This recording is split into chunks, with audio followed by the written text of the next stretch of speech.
पुराने समय में काशिंग में एक दर्जी था। वो अपनी दुकान पर कपड़े सिलने का काम करता था।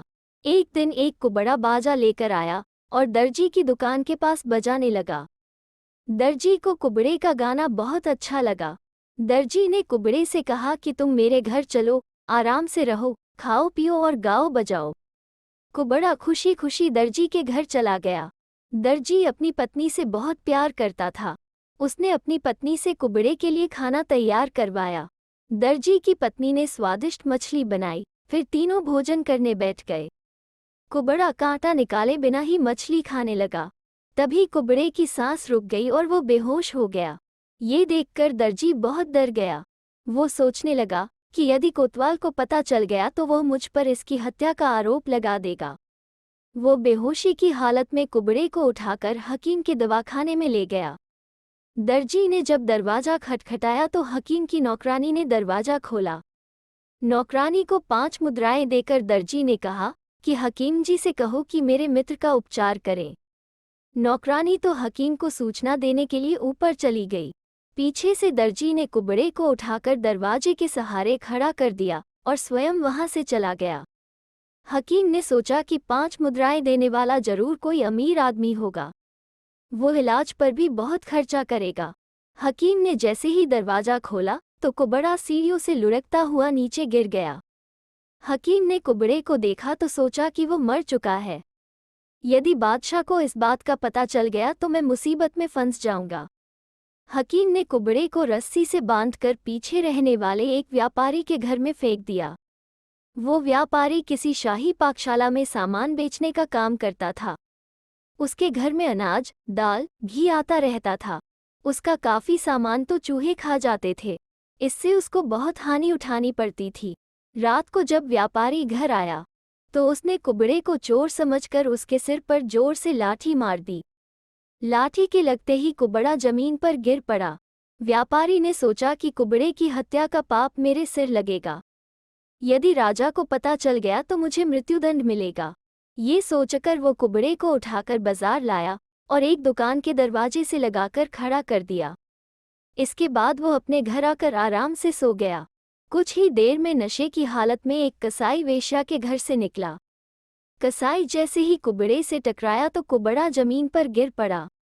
कसाई ने समझा कि वो चोर है और मुझे लूटने के लिए छिपकर खड़ा है। कसाई ने चोर चोर चिल्लाते हुए कुबड़े को पीटना शुरू कर दिया। शोर सुनकर गश्त लगाने वाले सिपाही वहां पर आ गए।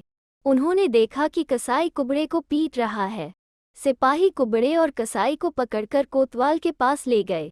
कोतवाल ने सुबह होते ही कुबड़े, कसाई और गश्त लगाने वाले सिपाहियों को काजी के सामने पेश कर दिया। काजी ने स्वयं फैसला न करके कसाई को बादशाह के दरबार में पेश कर दिया।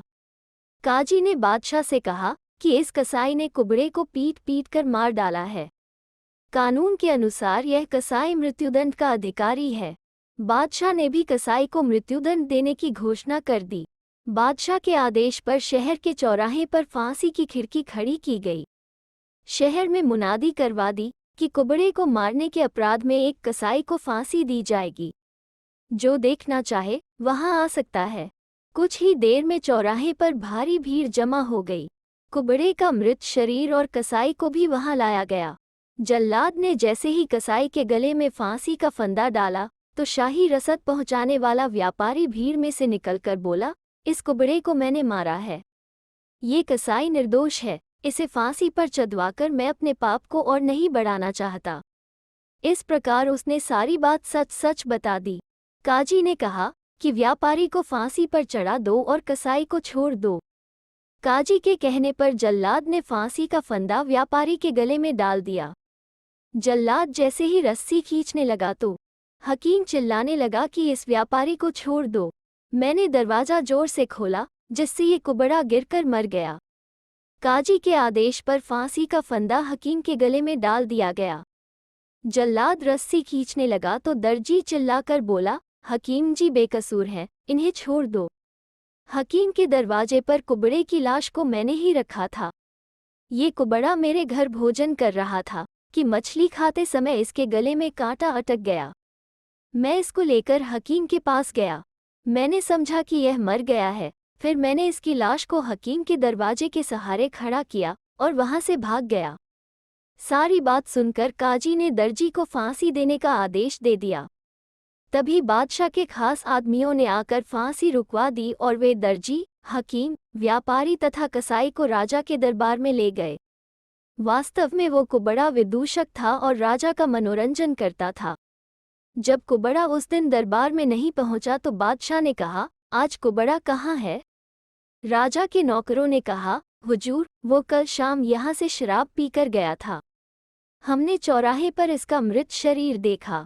इसकी हत्या के जुर्म में काजी ने पहले कसाई के गले में फांसी का फंदा डलवा दिया। व्यापारी ने कसाई को बचाकर कुबड़े की हत्या का जुर्म कबूल कर लिया। इसके बाद हकीम ने जुर्म कबूल कर लिया। दर्जी ने हकीम को बचा लिया और यह अपराध अपने सिर ले लिया। अब दर्जी को फांसी दी जाएगी। सारी बातें सुनकर बादशाह ने कहा, मेरे विचार से किसी को भी फांसी नहीं मिलनी चाहिए। इन सबको छोड़ दिया जाए, क्योंकि मैंने ही कुबड़े को आदेश दिया था कि वह ऐसा मनोरंजक कारनामा दिखाए जो आज तक ना हुआ हो। बादशाह का आदेश सुनकर कुबड़ा उठ खड़ा हुआ और बादशाह एक जोरदार ठहाका लगाकर हंस दिए।